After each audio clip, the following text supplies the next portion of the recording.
மீஷோவில் 430க்கு kurti with palazzo set வந்து வாங்கியிருந்தேங்க.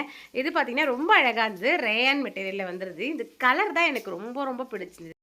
நல்ல கனகாம்பரம் கலருங்க. ரொம்ப க்யூட்டாக இருந்தது. இந்த மாதிரி கலர்லாம் வந்து உங்களுக்கு ஈஸியாக வந்து கிடைக்காது. ஸோ ரொம்ப ரொம்ப க்யூட்டாக வந்துருந்தது. பார்க்கும்போதே உங்களுக்கு வந்து தெரியும். டாப் பார்த்தீங்கன்னா, அவ்வளோ சூப்பர் குவாலிட்டியாக வந்தது. இந்த ஃப்ளார் டிசைன் ஆரஞ்சு கலரில் அந்த க்ரீன் கலரில் ஃப்ளார் டிசைன் வந்து போட்டிருந்தாங்க. சென்டரில் இந்த மாதிரி பார்த்தீங்கன்னா, துணியிலேயே பால்ஸ் மாதிரி வந்து ஸ்டிச் பண்ணியிருந்தாங்க. ரொம்பவே வந்து க்யூட்டாக இருந்தது. எனக்கு ரொம்ப பிடிச்சிருந்தது. ரவுண்ட் நெக் வச்சுட்டு ரொம்ப அழகாக 3/4 ஸ்லீவ் வந்து கொடுத்துருந்தாங்க. ஸோ குவாலிட்டி 10 அவுட் ஆஃப் 10 கொடுக்கலாம். நான் வந்து இதை ஆல்ரெடி போட்டுட்டேன். வீடியோ எடுக்க மறந்துட்டேன். வீடியோ நான் போட்டுட்டு வெளியெல்லாம் போயிட்டு வந்துட்டேன். அதுக்கப்புறமா நான் வந்து வீடியோ எடுத்தேன். ஸோ அதனால் கொஞ்சம் கசங்கியிருக்கும், அட்ஜஸ்ட் பண்ணிக்கோங்க. ரொம்ப க்யூட்டாக வந்திருந்தது. அடுத்தது இதோட பேண்ட்டு பார்த்தீங்கன்னா பலாசோ பேண்ட் வந்து கொடுத்துருந்தாங்க. சேம் மெட்டீரியல் சேம் டிசைனில் வந்து கொடுத்துருந்தாங்க.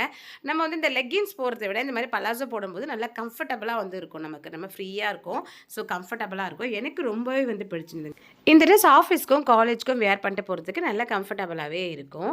ஓவரால் பார்த்தீங்கன்னா நான் இந்த ட்ரெஸ் போட்டு லுக் இப்படி தான் வந்திருந்தது. எனக்கு ரொம்ப பிடிக்கும். உங்களுக்கு இதோட லிங்க் வேணும்னா இந்த வீடியோக்குள்ள இருக்க ரிலேட்டட் வீடியோ செக் பண்ணுங்கள். பாய்.